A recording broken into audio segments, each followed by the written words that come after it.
I'm Chucky, and I'm your friend to the end.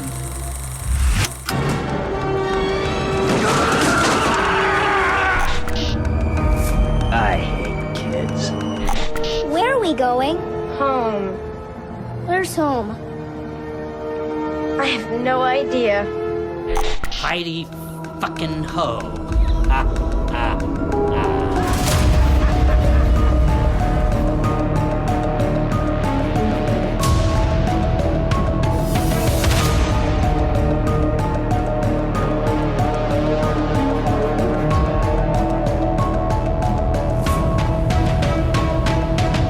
Fuck you, Andy!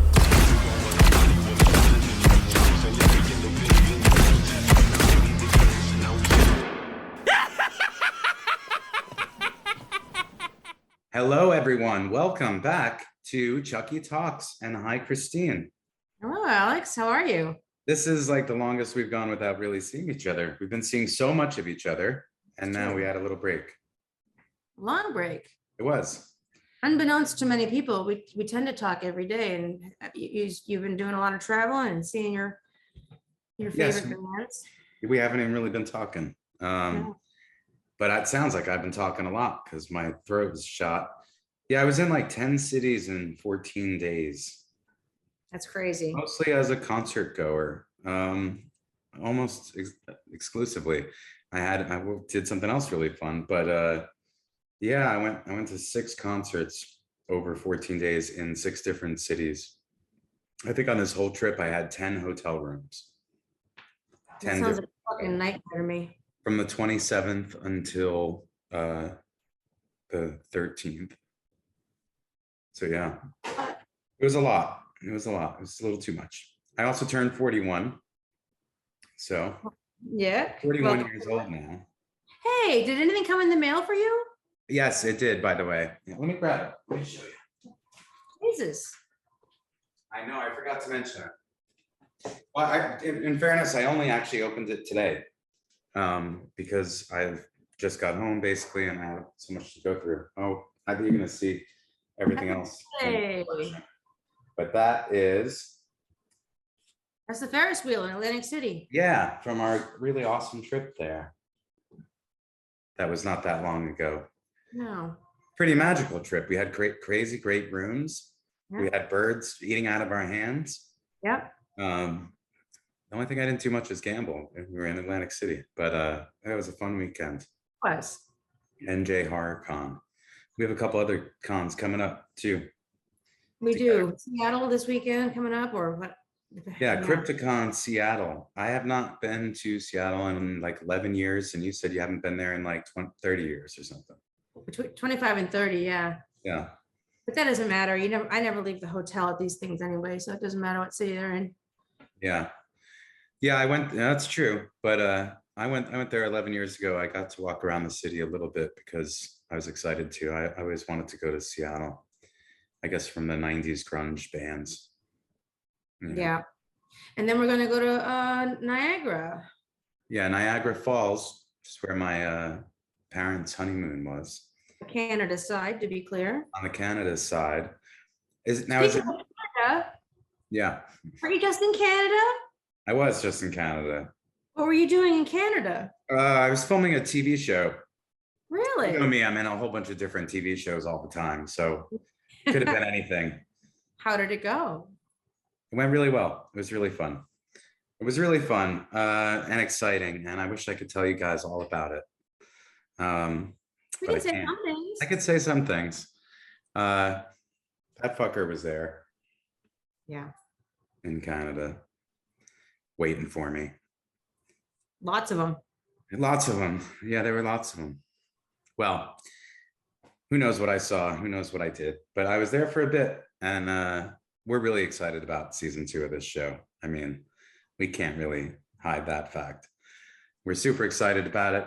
They announced that both of us are going to be in season 2, which is very fun and exciting. And confusingly, as is Devin Sawa, which is I'm very Devin happy Sawa. to hear.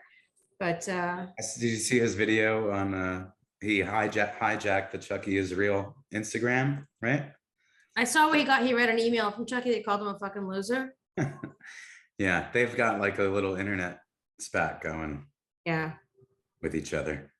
Hey, I get it. I get it. He fucks with me all the time too. I'm glad Devin's back. What I love Um, about that Chucky is real Instagram is I have no idea who runs it. I mean, it's Chucky. I don't know who it is. Pretty sure it's not Chucky. Well, it can be because I don't know who it Chucky's is. not real. I agree. But I don't know who it is. Who knows? Oh, There's things in this universe that we don't know. Could be a whole team of We people. know everything. We don't know anything. We don't know anything. But we have read many of the episodes, so we do know some stuff, none of which we can We do. divulge. That's the difference between this episode of Chucky Talks and all the others, where we were still pretty much in the dark. But now we do know some things. Yeah, it's going to be really fun. It's going to be really, really fun. We got some really exciting new faces showing up. Yeah. Perhaps an old face or two You coming never back. know. You never know. It's gonna be Uh, exciting. Yeah, there's some exciting things happen about this season that in time, I guess we'll be able to tell you some things. I mean, when you're there, it's like you can't really hide everything. We do our best. Certainly Yeah. plot stuff. You're never gonna know plot stuff, but the experience of being there, I mean, I don't know. Some of us like to post quite a bit. I know. I mean, I did pretty well about, banking good stuff. I've been throwing it out now lately on my Instagram reels. I've been going through the old stuff that I haven't yet shared from last season because it's completely safe to share stuff now. Yeah. Um, You inspired me to do the same this morning. But Jennifer's photography and her skill at getting not just back behind the scenes stuff or just imagery or selfies or whatever. Hers are like all like they look like movie stills. Like she does poster worthy art. Well, so do you. I mean, you're a great photographer. You put out your pictures are always really meticulously thought out, I think.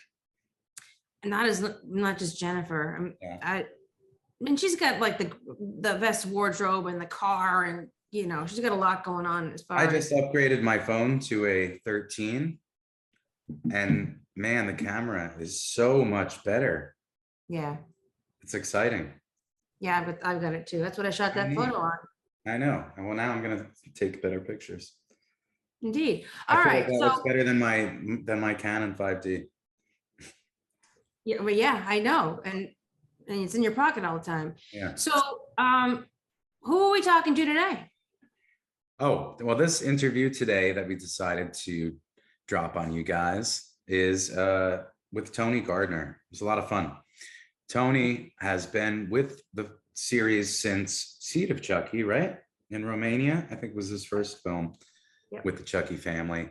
His resume kind of blew us away. We knew he worked on a lot of stuff, but when we looked through it for this interview, we were like, holy shit, this guy's worked with everybody.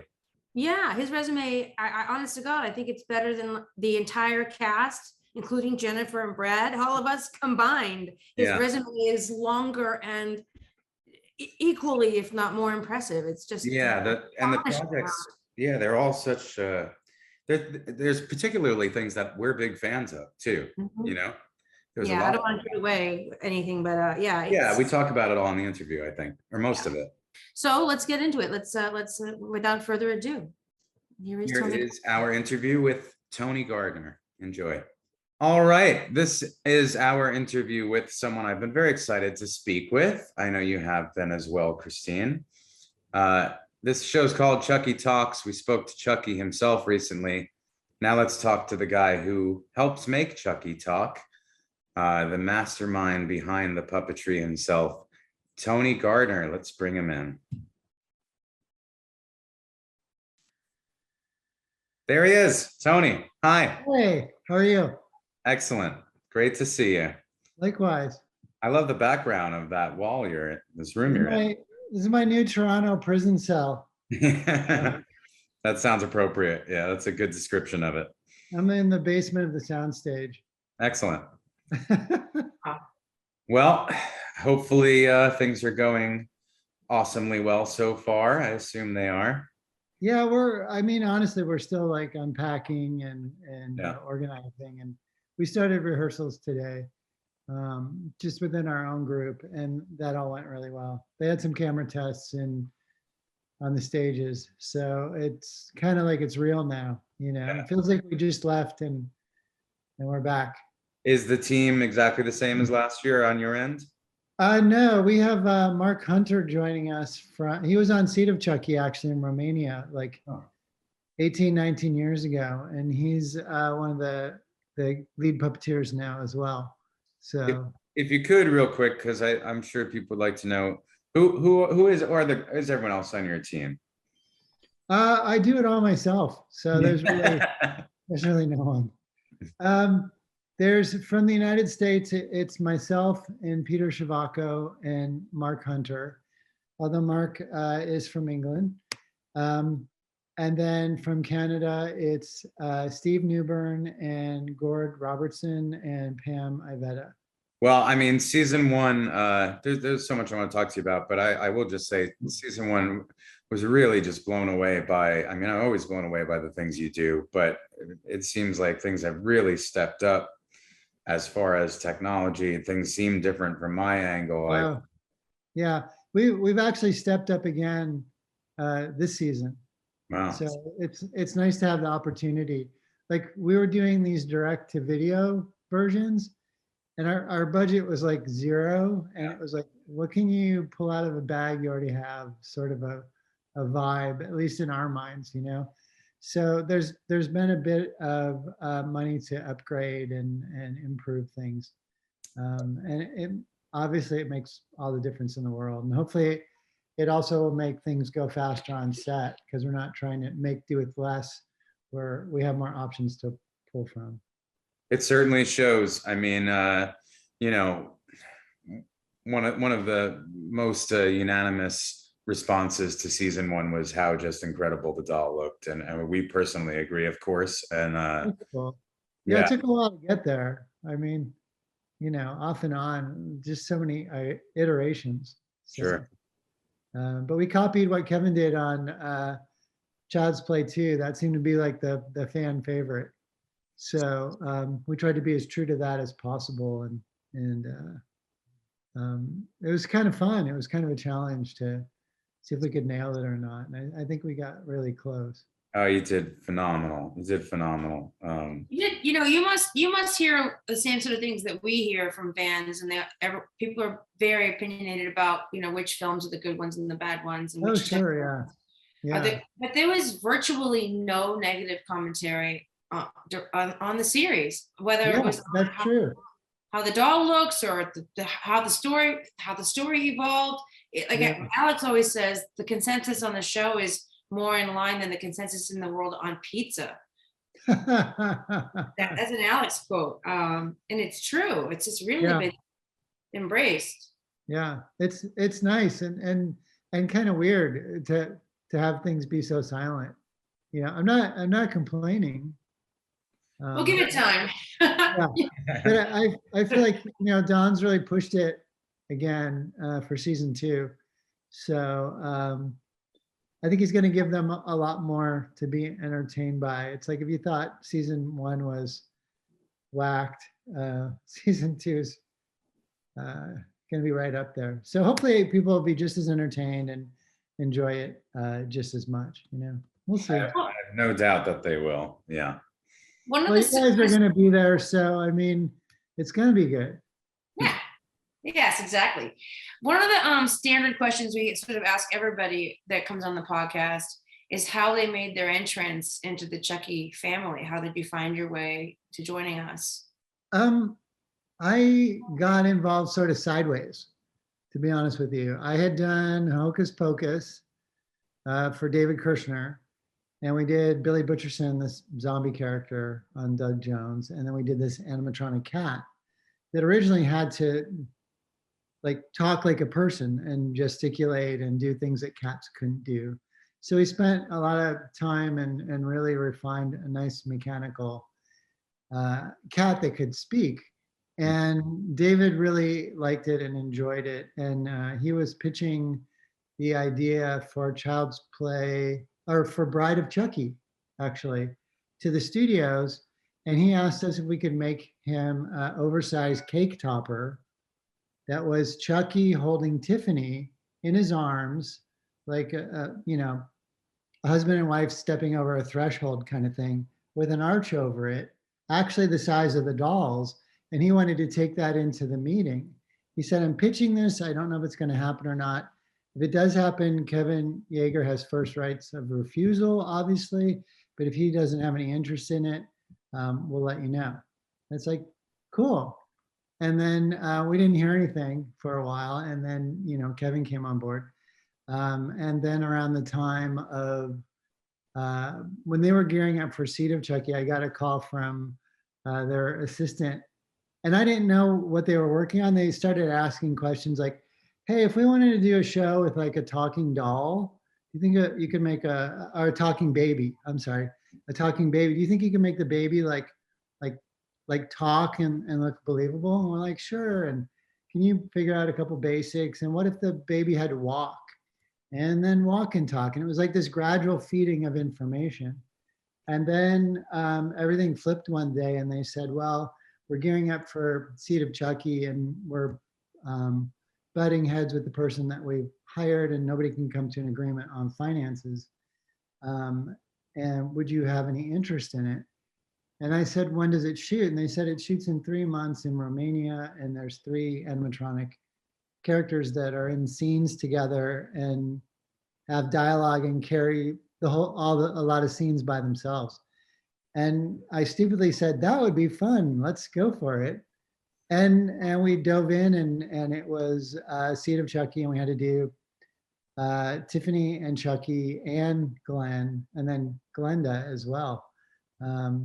So it was definitely, an odd way to start, but we've been here ever since. So what an undertaking too. I mean, how much work that must have involved, not to mention leaving the country to a far off place to do it. Dude, we weren't even done when the stuff left. We like put the skin on Tiffany's head, and right before we left, we were like loading all the boxes for Romania, and we put the skin on her head and let go of it, and it went because the skin was so heavy. We hadn't had a chance to try it because the schedule was so rushed. So it's like, all right, throw elastic and plastic and all this shit into the bins, and we'll figure it out when we get there. And we did. So yeah. It's in having been in scenes with just Chucky, and Alex and I often say on panels and stuff, when people ask about what it's like to work with the doll, we say, well, you have to get every take exactly right, because the take the doll gets right is the one they're going to use. So if it happens to be your worst take, well, that's just tough, Yeah. I can't imagine what the undertaking of getting 3 dolls to get a scene right. It was insane. And we left the country with only 5 of us. And you need at least 7 people on each puppet, So they said, don't worry, we're going to get you some people from the EU that you've never met or you've never interviewed. We're just going to crew you up. So we got there not knowing what to expect. And they'd gotten all these amazing puppeteers from England, Sue Dacre and a bunch of people that had been on Dark Crystal and Labyrinth, and Mark Hunter, who'd been at Henson's forever doing animatronics. All these great people to puppeteer with us. And we had such a good time. I mean, the situation was really rough, and we were doing everything under the floors, which was the way to go back then, with the full cable bodies being operated by 9 puppeteers. And we were working with people we'd never met before, but everybody got right into the swing and had such a good sense of humor about it. It wasn't as difficult to get into it as I thought it would be. Plus you have Don there making everybody comfortable on a daily basis, which I'm sure is helpful, Yeah, I mean, he really knew what he wanted. And I think that's always great, because so many people are like, nah, I don't know. Well, let's try this, let's try that. And Don knew what he wanted, and things could move at a good clip, Yeah. But like the whole thing about the doll gets as many takes as he wants, and whatever one is the best one is the one that's used. I've learned that doesn't work so much with TV. Really? With TV, it's more, did it do something? Great. Okay, moving on. Yeah. Oh, It's a completely different animal. It's like we have to be really well rehearsed because we don't get the chance to mess around on camera. I talked to some of your crew last season, and they were saying that often that Chucky gets pushed to the end of the day Yeah. with very Yeah. little rehearsal. And I And know also with the minors, there's that whole issue too, where they're going to be wrapped first. So it's just the way it works. right. Yeah. But for people who are listening to this who don't understand how it goes, as the days go longer, there's a finite time to the day, and so if you're stuck at the very end of the day and you don't have the freedom the people who at the top of the day have, they can eat up time that the people at the end of the day cannot. Yeah. And then with people that are minors, they have a limited amount of time that they're allowed to work.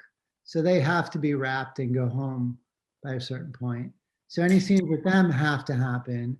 And Right. then all your coverage for those scenes then happens usually at the very end of the day, because there's other actors to get to and stuff as well.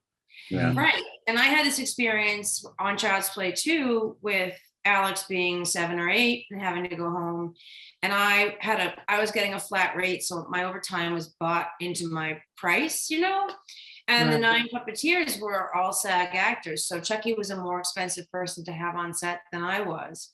So then they would shoot Alex out, then shoot Chucky out, and I would do all my work to tape on C-stands. If you don't see Chucky or Alex in frame with me, they're probably not on set at all. Right. That was kind of us, season 1. Yeah. End of the day. Yeah. It's like you get used to it in a way. And I mean, the puppets the dialogue is pre-recorded, so you know what the performance is going to be. So it's like we don't have to work as hard getting the emotions and everything out of the dialogue, because Brad's already done it and we're just playing it back, and we've pre-recorded all the mouth movements. So then it's all about body language and the body performance. So I mean, it kind of comes down to, did the line play back at the right time, and is he looking in the right direction? Great, we got the shot, because they need to move it on and wrap the day. So it's a challenge. I did notice that, one of the advances in technology, certainly from the late 80s, that certainly helps expedite that process, not to let the magic out here, but I noticed this time that the dialogue is pre-programmed with the mouth movements to play together. You're not there kind of like syncing up in real time. Between which project did that change? We actually have done that since Seed. Oh, you have? Okay. Yeah. We got Brad to record everything, and then we would play it back and sort of record the mouth moving. We would puppeteer it mechanically. And then anytime we played that dialogue track back, the mouth would move along with it. But we could go in with the program and move each motor a little bit and like sort of fine tune the phonetic shapes. Yeah. So that you could nail it more. But a lot of times stuff's rewritten on set, and then Peter's the one doing the line that then Brad has to loop over top of. Right. So it's never like 100% one way or another, but most of the time it's push a button, the dialogue plays back, and his mouth moves with it. And then we all follow along with that. Yeah. Funny enough, when in Curse and Cult, I guess I was so distracted with being back on set for the first time. I didn't notice any of that shit. But we got a lot of weird shit to do too. Okay, yeah, punch this doll and pull out its guts. Oh, and there's a gun in there too. But you already knew that. Yeah. Kick his face into apple pie or whatever, cherry pie. Yeah. That's fun though. I mean, it was cool that they brought your character back, and then that your character was like a badass. Well, both of your guys' characters. Yeah. I mean, you're like sort of like the Men in Black of animatronic evil dolls, Yeah. or possessed voodoo dolls, and like the whole thing where you guys show up in the suits and you've got the guns and you're questioning the parents and all that. It's like it's really cool to see the characters evolve and have like a relationship between each other, but also have this like focus and purpose and badassery about them while they're doing it. It was just really cool. I'm so glad that your characters didn't become like alcoholics that are all angry about dolls or anything like that. Could have gone that way too, I guess. But Yeah, no, yeah. I agree with you entirely, of course. Don kept it really interesting and really cool. So I'm excited to see what you guys do. I'm pretending I didn't read the scripts. Yeah. I'm excited to see what you guys do this season. Well, you haven't, and we haven't. How about that? So. Oh, all right. Well, they're not all done. So Yeah, that's true.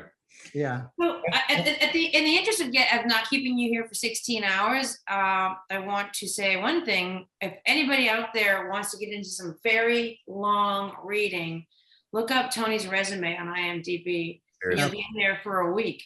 It's outrageous. Your resume is fucking outrageous. That just means I've been doing it a long time. It's just, No, I mean, you've been on some incredible projects. I mean, when you look at your even just in the makeup department alone, when your credits start with Michael Jackson's Thriller, this. yeah, that was luck though. That was totally like right, being in the right place at the right time and having a skill set to offer. And then from there, it was all about proving what you could do, and things kind of grew from that. Yeah. I mean, you've worked with kind of a who's who of a lot of my heroes too. I mean, I mentioned to you, obviously, Sacha Baron Cohen. We are both tremendous fans of his. We both had Ollie G discs from the UK before anyone had them over here. And the stuff you did on Who Is America is amazing. Thanks. That was fun. Really fun. He's like such a smart man. Oh yeah. Besides being incredibly funny, he's like a genius level intellect. There's no doubt. And if I have to mention another one for sure is the Jackass guys. I mean, I grew up, in North Jersey, not that far from where Bam was doing his thing and everything. But I grew up such a huge fan of those, and you worked with them consistently on almost everything they've done. It seems looking at. We started on the TV series. Yeah, it was just a disguise for Knoxville to go prank people, and then they wanted us to make up Spike to prank him while he was pranking people, and then it just grew from there. And yeah, you are the only person of all the people we've had on the show. You have the most departments on your resume too. You've got the most different categories of work. Yeah. How would you define yourself primarily? What would you say you are primarily? King of ADD. I just like to do different things. I mean, I look at our studio as like, to me, Alterian is like an art studio. And it's like, this week it's miniatures, and next week it's costumes, and the week after that it's animatronic puppets, and the week after that it's the Daft Punk helmets, and the week after that it's the Geico cavemen. I mean, they're all different. They all fall under being creative and artistic, but and they all use like the same materials and processes for the most part. But I like variety and I like challenges. Thus saying sure to 3 animatronics characters in 3 months kind of thing. But I really like something that challenges you, like Sasha's show, the whole like we're gonna prank people literally in their face, not like Jackass where you have a bit of distance, but he's gonna sit next to Dick Cheney in a chair and they're gonna have a conversation. Yeah. And it's terrifying to be told that that's what you're doing, but that's also the motivator. When we did Hairspray and had to do Travolta as Edna, I was like, we have to cover him totally in silicone because his 5 o'clock shadow is going to grow through at some point and it's going to look horrible. Yeah. And they kept saying, well, just remember, if the makeup doesn't work, the movie doesn't work. And it's like, that's like a sinking feeling in your stomach, but it's also an adrenaline rush that is super exciting. Same with the Daft Punk helmets, never done it, but yeah, let's go. Let's give it a shot. What do you have any projects that you would consider you're most proud of? Most proud of, I feel like for me at least, it's the ones that presented a challenge that seemed the most difficult to overcome. I think the Daft Punk helmets are a really good example, because the technology at the time, we had to pack so much stuff into the head in order to make it do what these guys wanted it to do. And we had no experience, so we're hiring the guy out of San Francisco that designed the Jumbotron screen and trying to get him to help us scale stuff down, and then realizing it's not all going to fit in a head. We need to make a backpack. And then they had gauntlets originally where there were pre-programmed responses to things. They could push a button or move dials on their arms, their forearms, and change their faces themselves walking around. And it's like, when it was first pitched, it was like, I have no idea how to do any of this. We had never even vacuum metallized or bronze cast or coated. We'd done none of this other than just basic fiberglass work, But that was what made it interesting and there was no timeline with them. It was kind of like flexible, like we need to create this. So we were given some freedom to figure it out, and we did. And I think anywhere where we've figured something out that seemed really daunting, I think that's the stuff that I'm the most proudest of. Yeah. Oh, and that work is just incredible, and having it being utilized in a live setting is probably thrilling also. Yeah, didn't expect any of that. I mean, there's been a lot of scenarios where things have longevity beyond what your expectation is, like the Jackass stuff as well. Yeah. It's a TV show and there's going to be a couple things. Oh, we did a movie. Okay, that's cool. Now we're on the fourth one and they're talking about another one. It's like, yeah, you just never know. And same with Chucky. Chucky too, yeah. It's like, I knew Chucky was an icon for sure. I didn't know if I would stay connected to it or not. Yeah. But that's the only one that I've done where it's like, I know exactly what this is and what I'm getting into, beyond trying to figure out what Glenn was, Yeah, sure. But we hadn't done animatronic puppets that did lip sync dialogue prior to that. Yeah. So, Well, you continue to push not only the envelope, so to speak, of technology, but of yourself, which has got to be very rewarding. Well, I think any artist, if you're an actor, if you're a, hands-on person, it's great to push yourself and challenge yourself and see what you can do. I never imagined you as a badass, cut up, dirty dude driving a truck, swearing at somebody holding a gun to your head, and it's like, that's some of the greatest stuff. It's fantastic. Yeah. Well, thank you. And I certainly didn't either, but I'm here for the ride. So to speak. Wah, wah. Yeah, exactly. I've got a question too that we ask almost everybody too, but from your standpoint, which is a different perspective, do you have a favorite Chucky kill over the years? I don't know if there's a favorite because they've all been so different to have been interesting. You know what I mean? Yeah. Even like killing John Waters with acid, things that were just sort of like little, like, half a sentence in the script, it turns into far more. I've really enjoyed all of it. I have to say, the day that my character died on set, I had to play me, and then I had to rig my body for my head to shoot off, and then I had to also puppeteer the doll killing me. So that was definitely like the most schizophrenic, weird day. Yeah, you killed yourself. Yeah. I hadn't thought of that. So that was a favorite for a lot of complicated reasons. I'll probably be in therapy for a while. So you've done so many unbelievably, like, your resume again, there's so many giant titles on it.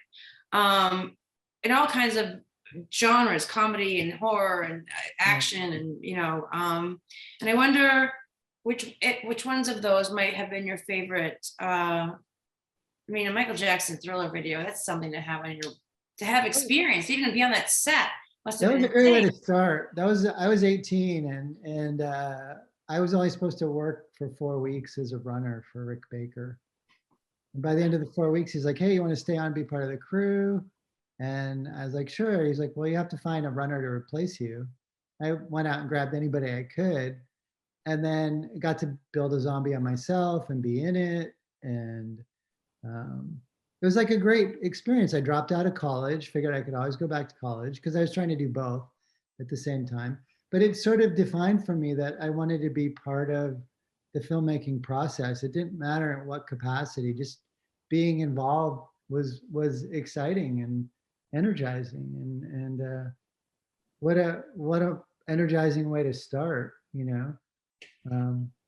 And I have to ask this because I would be remiss. What was Michael Jackson like? He was super nice. I mean, I was 18 and I thought he was like 16. I thought he was younger than I was. Mhm. And it turned out I think he was 23, 24, Yeah. something like that.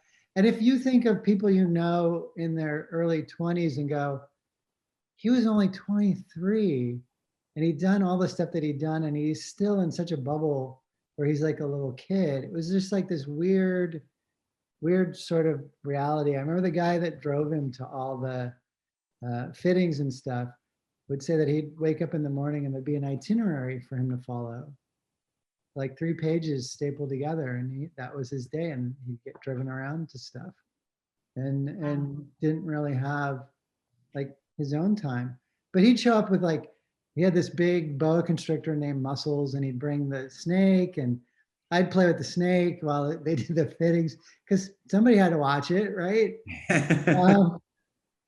And then super easy to talk to.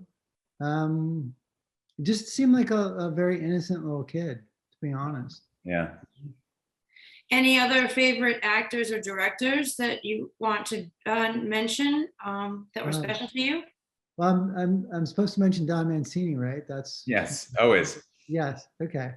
Yeah, there's a couple. Don. It's funny because I talk when I'm talking to people about Chucky, I usually don't talk about Chucky because it's just kind of a given, you know. But for the people that don't know it, like Don created it and Don lives it and he breathes it and he knows everything that there is about it. So he's so easy to work with and he's so easy to communicate with and he's so articulate. He's definitely a favorite. Sam Raimi was kind of, to me, the same. I really liked working on the Addams Family movies, just because that's sort of like my mindset and my style. So like Barry Sonnenfeld on both of those was a very visual guy. So I really enjoyed that. As far as actors, the first actor I had to do like a substantial prosthetic makeup on was Liam Neeson on Darkman. But that was like a bonding experience because it was like you're both in hell camp together and his makeup was hours in the morning and we'd start at like 4 a.m. and, you know, the power would go out. I mean, it wasn't a big budget thing and it was like you just had to deal with whatever was going down. But the films that you've worked on where you stay friends with people, I think those, whether you realize it or not, those are the ones that are the people that you liked and enjoyed and respected. Yeah, that's what it is. When you get to keep somebody from a project, that makes it the most important. Yeah, and you're also making the effort to stay connected with people because you want to. Yeah. You know, I think that says miles about the experience and about the human beings, you know. So meanwhile, Alex has Chucky behind him on the yeah, this is your Chucky. Here, let me grab him. This is that's Cole's, right? this is the cult Chucky. Yeah, this is yours. Yeah. I think I might bring him with me up to Toronto. So maybe He needs a new hairdo. He needs a new hairdo. There's a little. I traveled He with needs a lot more than I should. Yeah. So yeah, He's what we fondly referred to as the pale balding Chucky. Yeah.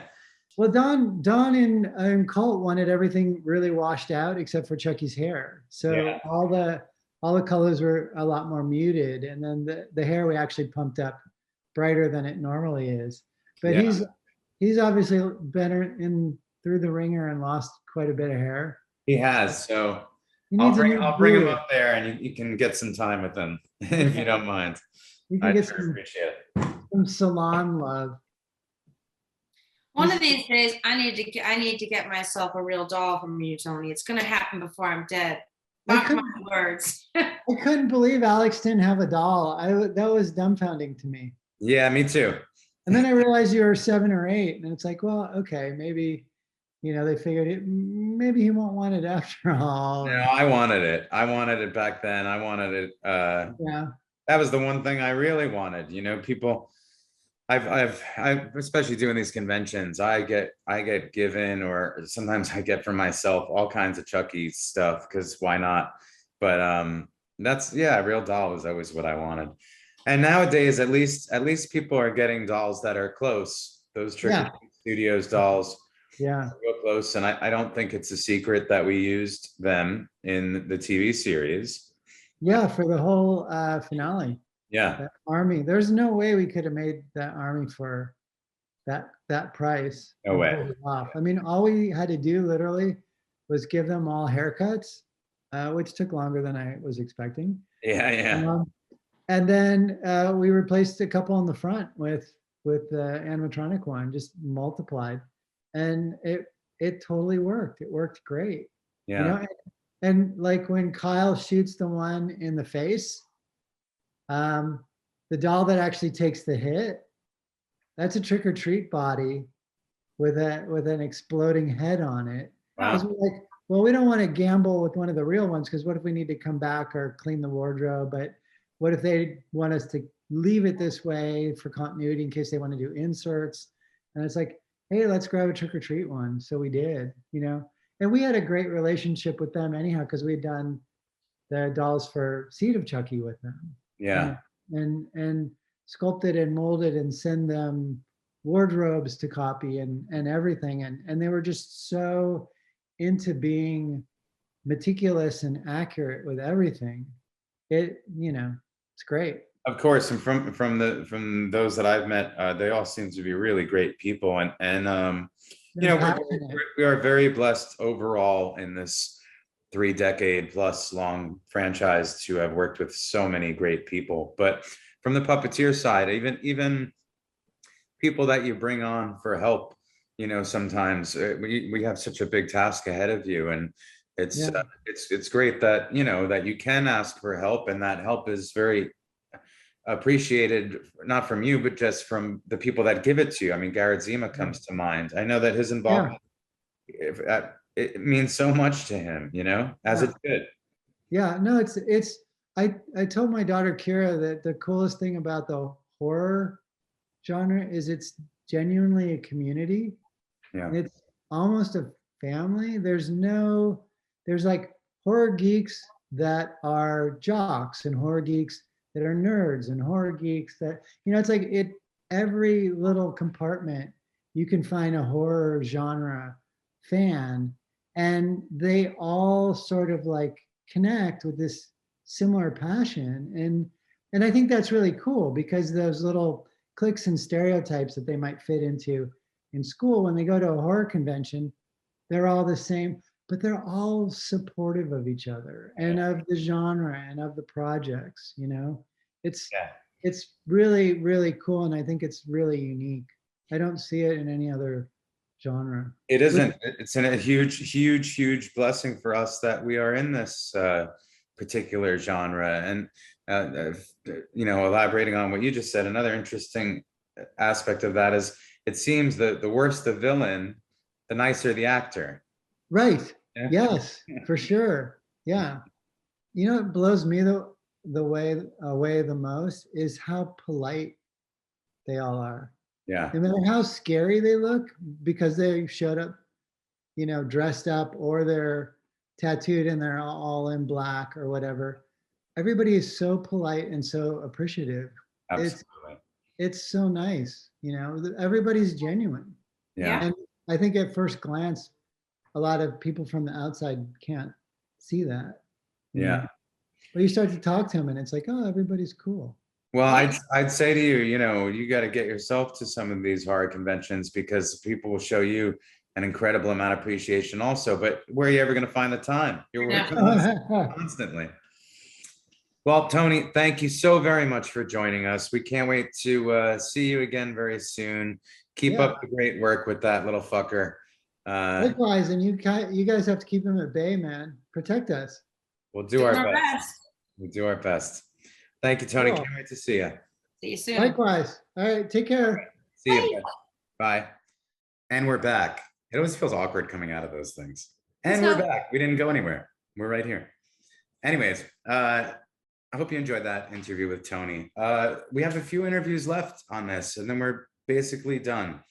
This podcast has been a lot of fun. It's been a lot of work, and we're about to be really busy. So we have our second half of our interview with Brad Dourif to come still, and then our awesome interview with Jennifer Tilly that we are currently editing, that Christine is currently editing, and then we have Don.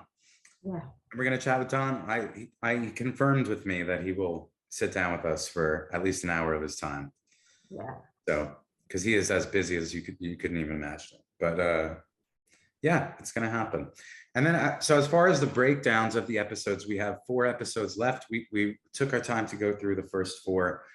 The last 4, which include the 3 that we are in together, episode 6, 7, and 8, we are going to do on Patreon as watch parties instead. So everyone in our Patreon's welcome. Yeah, it's available to all tier levels. We're gonna have people have financial realities, but the lowest tier on both of us is $10, right? Yeah.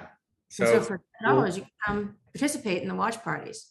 Yeah, episode 5 we're doing tonight, and then what we're doing right now is actually going to air after, so can't do that one. But 6, 7, and 8, the last 3 that we are in together, we're going to sit down and watch with you guys and comment live, and that's going to be on our Patreon. Thank you guys so much for joining us tonight, and I hope you're excited to hear from Jennifer Tilly, which we're going to be posting very soon. I think next we're going to do the second half of Brad Dourif's interview, which we're also excited to get to you. Mm-hmm. So thank you so much for joining us, and we will see you next week. Bye. See you next Tuesday. See you next Tuesday. You thought?